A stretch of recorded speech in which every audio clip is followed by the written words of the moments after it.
Bapa di surga, kami datang ke hadirat-Mu dengan penuh syukur karena anugerah-Mu Tuhan. Engkau mengundang kami untuk boleh memuji dan menyembah Engkau. Tuhan, berkenanlah atas setiap puji dan sembah kami yang hanya bagi Engkau.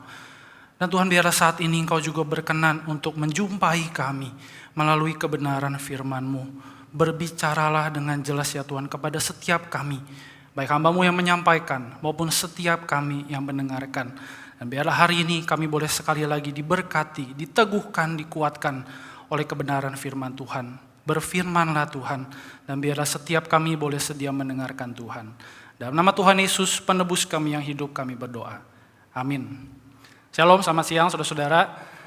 Kita bersyukur kepada Tuhan, hari ini kita boleh kembali diberikan kesempatan untuk merenungkan firman Tuhan. Saya mengajak kita membuka kembali surat 1 Petrus. Kita membaca pasal yang pertama, ayat 13 sampai 21.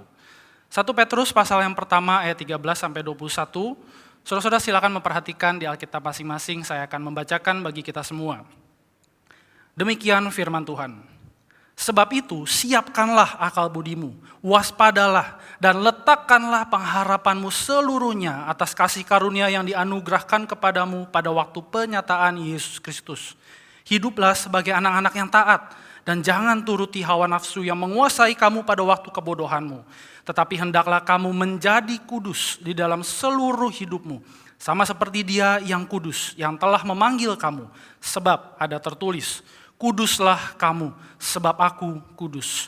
Dan jika kamu menyebutnya Bapa, yaitu Dia yang tanpa memandang muka menghakimi semua orang menurut perbuatannya, maka hendaklah kamu hidup dalam ketakutan selama kamu menumpang di dunia ini. Sebab kamu tahu bahwa kamu telah ditebus dari cara hidupmu yang sia-sia, yang kamu warisi dari nenek moyangmu itu, bukan dengan barang yang fana, bukan pula dengan perak atau emas, melainkan dengan darah yang mahal, yaitu darah Kristus yang sama seperti darah anak domba yang tak bernoda dan tak bercacat. Ia telah dipilih sebelum dunia dijadikan, tetapi karena kamu baru menyatakan dirinya pada zaman akhir. Oleh Dialah kamu percaya kepada Allah yang telah membangkitkan Dia dari antara orang mati dan yang telah memuliakannya sehingga imanmu dan pengharapanmu tertuju kepada Allah. Semakin jauh kita baca firman Tuhan pada hari ini. Saudara, menjadi strangers, menjadi orang asing tentu bukan hal yang mudah. Saudara, saya ingat ketika saya berkesempatan kuliah di Bandung ya selama 4 tahun, ketika saya pertama kali menginjakkan kaki di Bandung, itu memang betul, saya merasa, wah kota ini asing sekali. Saudara, saya memang pernah ke Bandung beberapa kali sebelumnya untuk liburan gitu. Liburan bukan sesuatu yang menetap ya, hanya mungkin 2 malam, 3 malam di sana bersama dengan keluarga, lalu kembali lagi ke Jakarta, begitu ya, kampung halaman saya di sini. Tapi ketika saya harus menetap kira-kira selama 4 tahun di Bandung, ketika pertama kali menjejakkan kaki di kota Bandung itu, wah benar-benar ya, kok sepertinya sendirian begitu. Nah, saudara, penghiburan bagi seorang asing, khususnya waktu itu konteks saya di Bandung begitu ya, adalah ketika bertemu dengan teman-teman mahasiswa yang sama-sama orang Jakarta. Ya. Jadi ketika ketemu mereka di kampus atau di gereja, dari mana? Kelihatannya mahasiswa baru nih ya muka-mukanya kan.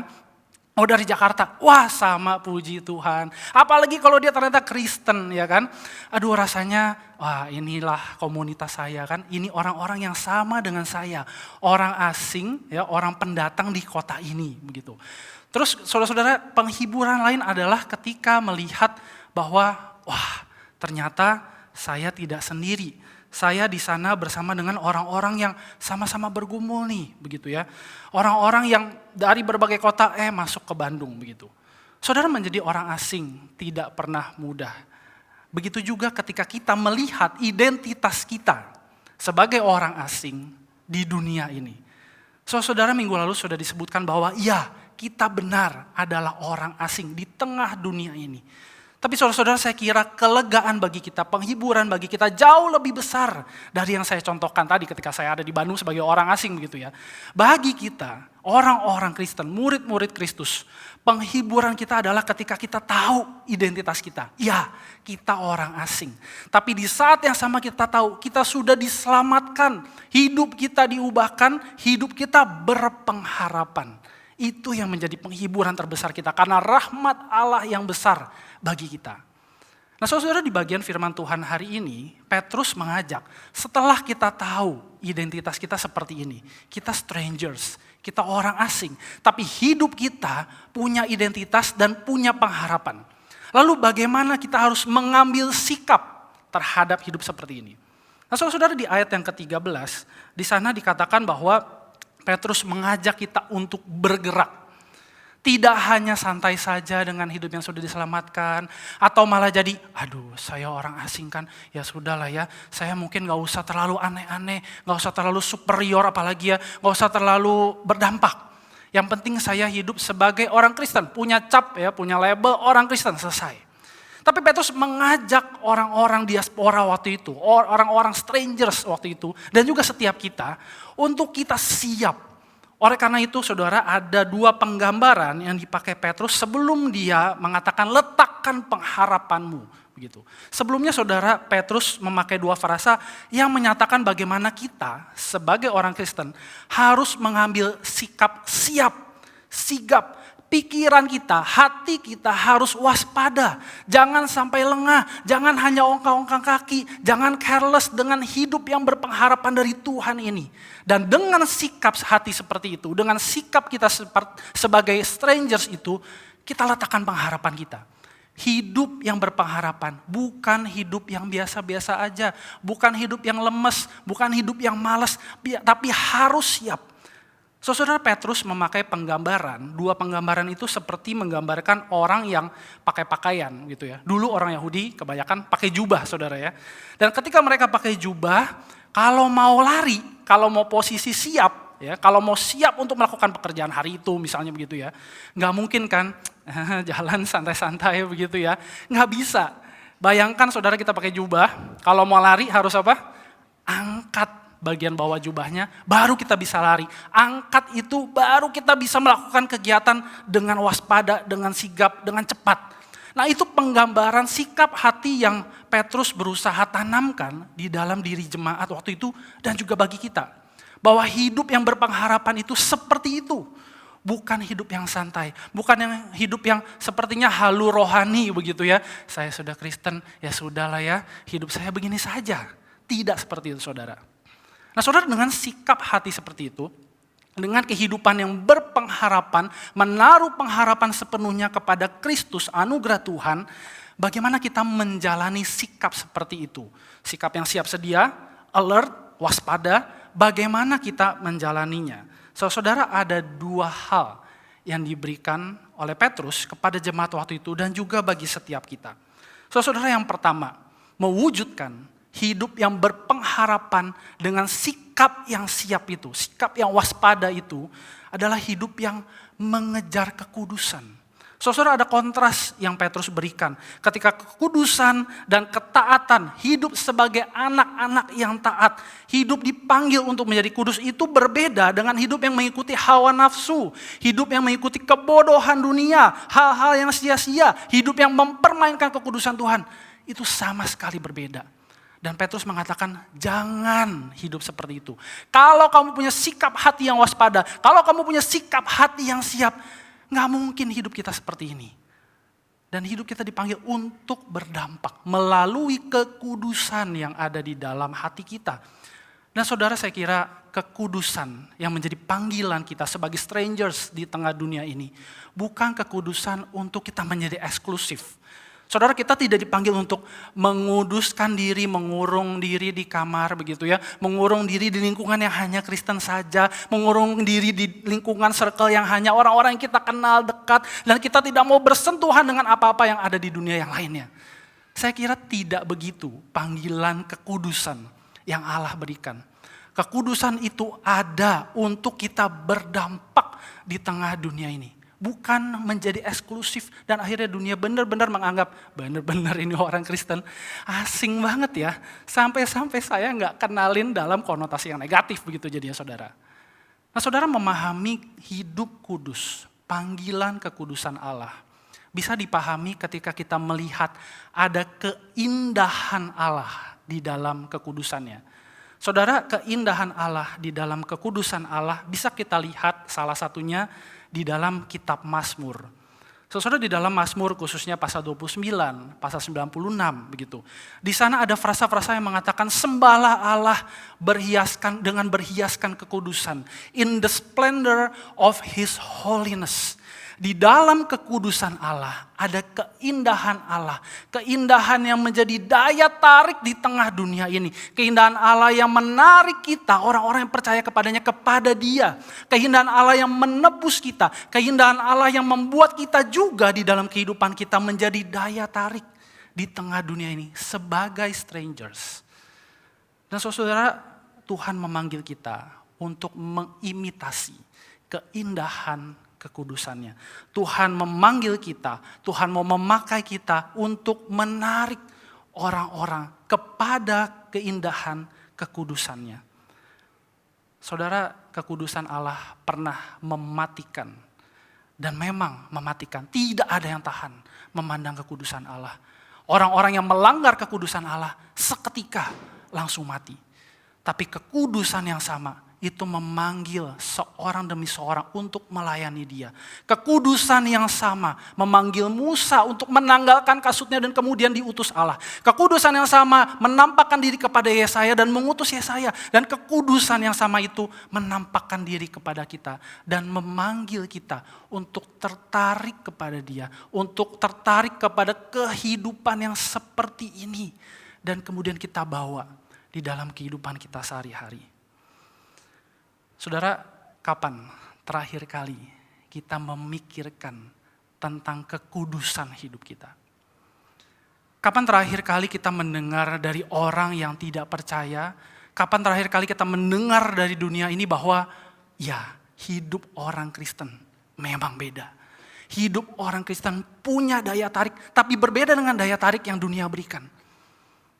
Atau saudara, selama ini kita menganggap hidup kudus, kekudusan Allah, be holy, itu sesuatu yang sangat klise, biasa saja. Saking biasanya sampai salah satu tempat bersenang-senang, mungkin saya bisa sebut begitu ya, pakai nama holy. Dan di sana juga ada ibadah. Apakah kekudusan Allah bagi kita yang dipanggil untuk menjadi kudus semurah itu? Apakah kekudusan Allah sudah tidak ada artinya? Ketika orang-orang melihat kita sebagai orang yang beridentitas Kristen, strangers di tengah dunia ini. Mereka melihat sama aja sama saya. Tidak ada kudus-kudusnya. Mari lihat kehidupanku dan kehidupanmu saudara. Di mana kekudusan Allah? Adakah hidup kita berpadanan dengan panggilan Allah itu? Kuduslah kamu, sebab aku yang memanggilmu adalah kudus.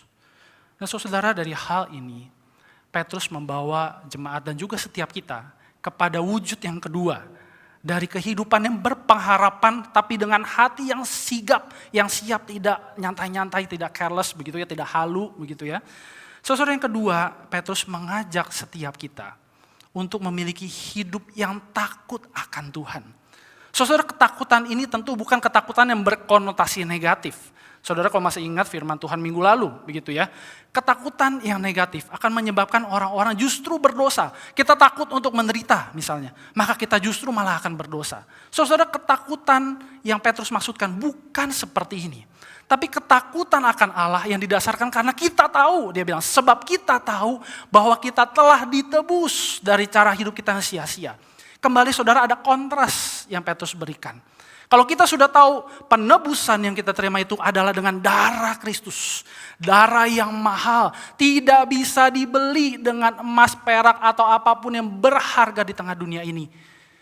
Maka kita harusnya hidup takut akan Tuhan. Itu yang mendasari bagaimana kita takut akan Tuhan.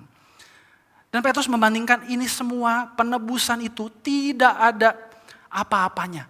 Terlalu berharga dibandingkan dengan segala yang dunia ini punya. Emas, perak, hal-hal yang fana, kehidupanmu yang dulu, yang sia-sia, yang kamu warisi dari bapak-bapamu di dunia.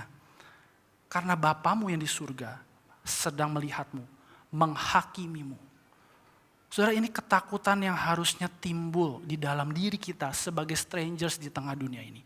Kita bukan takut dengan dunia. Kita bukan takut karena dunia mengkondem kita, menghakimi kita.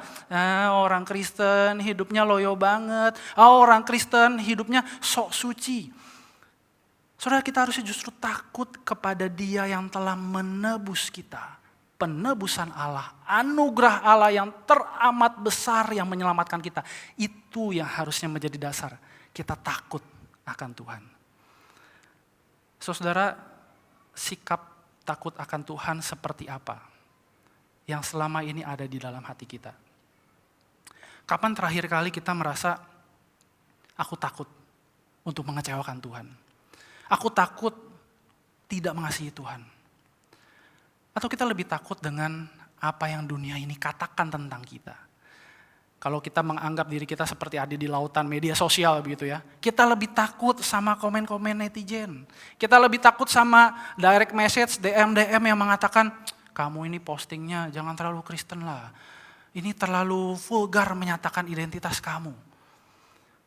Saudara, ketakutan seperti apa yang kita punya selama ini? Apakah kita lebih takut kepada apa yang dunia ini berikan, apa yang dunia ini coba tampilkan, dan kita takut, kita nggak bisa seperti itu, atau kita takut karena kita tahu kita telah ditebus oleh Tuhan yang rela mengorbankan dirinya, dan kita nggak perlu lagi beli-beli keselamatan dari hal-hal yang ada di dunia ini. Saudara, ketika saya sebelum masuk seminari, saya sempat bekerja di satu tempat di bidang market research begitu ya. Dan saudara, saya ingat saya sempat menangani satu klien provider begitu ya, provider telekomunikasi ya. Dan ketika ada sebuah riset yang mereka mau lakukan, ada hasil yang sudah kami kelola dan dipresentasikan oleh atasan saya begitu ya. Kemudian ternyata hasilnya, ini saya pakai metafora aja ya. Provider biru ini kalah sedikit angkanya sama provider merah ya. Kok bisa? Kata si provider biru gitu ya. Bagaimana mungkin ini dengan segala usaha promosi yang sudah kami lakukan dan sudah Anda riset, kok hasilnya masih bisa kalah walaupun sedikit gitu ya. Coba cek lagi. Dan ketika itu atasan saya bilang kepada saya sebagai salah satu tim dia begitu yang meriset itu, mengatakan, bisa nggak hasilnya ditweak? Saya ingat betul kata-katanya. Bisa nggak hasilnya ditweak sedikit, diubah, bahasa sederhananya begitu saudara. Saudara, di saat itu saya benar-benar nggak antisipasi bahwa ada momen di dalam hidup saya sebagai seorang Kristen, momen di mana integritas saya, kekudusan Tuhan, takut akan Tuhan itu diuji. Saudara, saya hanya bisa mengkalkulasi ulang waktu itu hasilnya, dan saya mempresentasikan kembali, Pak, ini saya sudah hitung ulang. Hasilnya tetap sama. Silakan Bapak presentasi. Saudara, dunia ini sangat mengintimidasi kita. Dunia ini bagi kita, orang-orang yang asing, sangat menekan kita, menguji kita, apakah kita adalah orang-orang Kristen yang benar-benar tahu ada kekudusan Allah yang melingkupi hidup kita. Ada keindahan dari kekudusan Allah yang harusnya menjadi daya tarik di tengah dunia ini. Ada hati yang takut akan Tuhan ketika diperhadapkan dengan berbagai masalah yang ada di dunia ini. Di dalam pekerjaan kita, di dalam keluarga kita, di dalam studi kita, di dalam apapun yang kita jalani. Dan apa yang menjadi respon kita? Apakah kita masih bisa berkata, saya takut akan Tuhan. Karena saya tahu ketika saya berdosa, saya tidak lagi mengasihi Tuhan. Saya mau menghargai kekudusan Tuhan yang tidak terhindarkan ada di dalam seluruh kehidupan saya, dimanapun saya berada, bahkan ketika kita beribadah sekarang. Dan saya tidak mau menodai kekudusan Tuhan. Saudara, apa yang saya ceritakan hanya segelintir dari kehidupan seorang Kristen seperti saya, dan mungkin saudara juga bisa punya cerita saudara masing-masing. Tapi saudara, saya mengajak kita untuk melihat lebih besar. Mari kita lihat dunia ini. Adakah kekudusan dan takut akan Allah itu terwajahkan dari gereja-gereja Tuhan, dari orang-orang percaya di tengah dunia ini? Saudara, izinkan saya untuk membacakan secara singkat begitu ya, beberapa berita kira-kira dalam rentang waktu 2 tahun ini mengenai wajah kekristenan. Saudara, di Amerika, di Kanada, ada begitu banyak mega church pastor, rohaniwan, pendeta-pendeta, hamba-hamba Tuhan dari gereja yang besar mengundurkan diri. Mereka melanggar kekudusan Allah. Mereka lebih takut ketika mereka tidak menuruti hawa nafsu dan kebodohan mereka. Mereka lebih takut untuk dikondem oleh dunia ini, dihakimi oleh dunia ini, dibandingkan penghakiman yang Bapa sediakan di kemudian hari. Dan begitu banyak saudara, catatan yang menyatakan, berita yang menyatakan bahwa orang-orang seperti ini, orang-orang yang tadinya dianggap punya teladan rohani, mengundurkan diri, step down dari jabatan mereka. Karena kekudusan Allah yang memanggil mereka sudah dilanggar. Ada begitu banyak gereja, jemaat yang akhirnya kecewa sampai tutup. Itu di Amerika saudara, di Kanada. Negara yang jauh dari kita. Kita mungkin bisa melangkah sedikit lebih dekat. Korea Selatan. Saudara, Korea Selatan mungkin sebagian dari kita juga tahu bahwa negeri ini adalah juga negeri orang-orang Kristen. Kristen menjadi mayoritas di sana. Tapi saudara, ketika saya membaca satu berita, dikatakan di sana bahwa kekristenan menurun. Gereja terlalu terinstitusi, kata mereka. Terlalu banyak korupsi, terlalu banyak drama, terlalu banyak hal-hal yang akhirnya tidak menumbuhkan jemaat dan mengecewakan mereka. Saudara, hasilnya apa? Saudara, saya tidak bisa menghakimi mereka. Walaupun tendensi hati saya ketika membaca berita itu, loh kok responnya begini? Kok dampaknya begini? Tapi saudara, salah satu berita yang saya baca menyatakan bahwa dampak dari gereja yang terlalu terinstitusi itu, akhirnya jemaat-jemaat membuka gereja di tempat-tempat yang kita pikir, loh kok coffee shop? Loh kok restoran? Loh ini tempat bukan seharusnya untuk beribadah.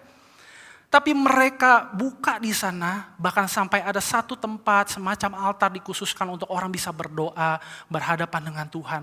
Karena mereka kecewa. Gereja tidak lagi mewajahkan Tuhan yang kudus. Orang-orang di gereja sudah tidak lagi takut akan Tuhan.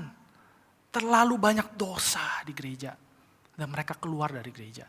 Mereka memilih untuk beribadah di tempat-tempat yang kita pikir, ini gak seharusnya untuk beribadah.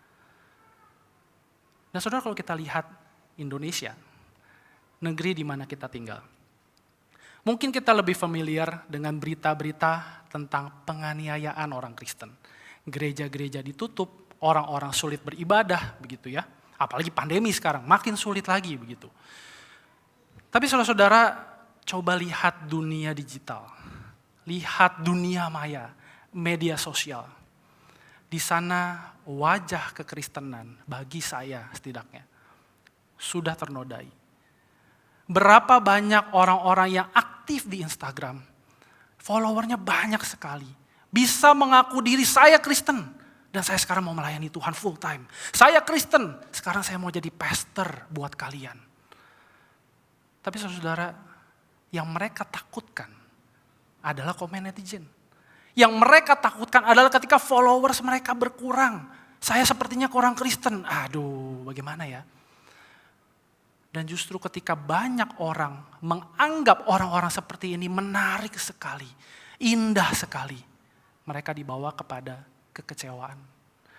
Berapa banyak jiwa-jiwa, hati-hati yang tadinya mencari Tuhan dilayani oleh orang-orang seperti ini. Dan akhirnya mereka kecewa. Saudara, mungkin mereka gak blow up di media sosial. Mungkin mereka merasa, saya bukan siapa-siapa. Saya cuma satu orang di antara 200-an juta orang di Indonesia ini yang kecewa dengan gereja. Ya sudahlah. Mungkin berita ini, masalah ini gak masuk ke Christianity Today, begitu ya. Tidak akan menjadi masalah yang besar. Tapi saudara, ini wajah kekristenan. Atau mungkin kalau mau disimplified sedikit, ini separuh wajah kekristenan. Sudah seperti ini. Nah saudara, panggilan Tuhan bagi kita sebagai strangers tidak berubah. Dia memanggil kita untuk menjadi kudus. Tidak berubah. Karena dia adalah Allah yang kudus. Dan Tuhan memanggil kita juga untuk takut akan Dia, hidup takut akan Dia yang telah menebus kita. Saudara, jika panggilan ini bergema hari ini bagi hatiku dan hatimu, dan kita melihat wajah kekristenan seperti ini, apa yang menjadi respon kita? Mari kita berdoa. Saudara, mari kita merespon kepada firman Tuhan melalui 2 pertanyaan refleksi yang ada. Saudara, yang pertama, bagaimana sikap hati kita selama ini sebagai orang-orang yang hidup berpengharapan? Adakah hidup kita mungkin careless, santai saja? Kita tidak peduli, kita abai dengan panggilan kekudusan yang Tuhan berikan. Kesiapan hati untuk bergerak bagi Tuhan. Ataukah kita rindu hati kita betul-betul siap dipakai Tuhan, meletakkan pengharapan kita pada anugerah Tuhan yang telah memanggil kita? Bagaimana sikap hati kita di hadapan Tuhan? Dan yang kedua, saudara, apa yang menjadi komitmen kita untuk mewujudkan identitas kita sebagai umat yang kudus, orang-orang yang takut akan Tuhan? Dunia ini telah memperlihatkan wajahnya. Kita sebagai orang-orang Kristen, murid-murid Kristus, gereja Tuhan, dipanggil di dalam sebuah urgensi untuk boleh menunjukkan keindahan kekudusan Tuhan. Untuk boleh menunjukkan hidup yang takut akan Tuhan sekalipun di dalam tekanan, sekalipun kita sebagai strangers, orang-orang asing. Apa yang menjadi komitmenku dan komitmenmu di hadapan Tuhan? Mari datang kepada Tuhan di dalam doa dan merespon kepada firman Tuhan.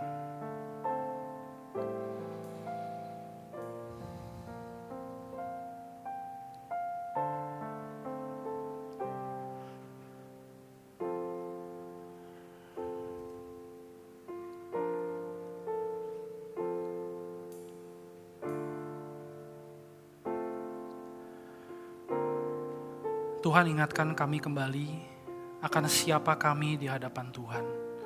Akan siapa kami di tengah dunia ini.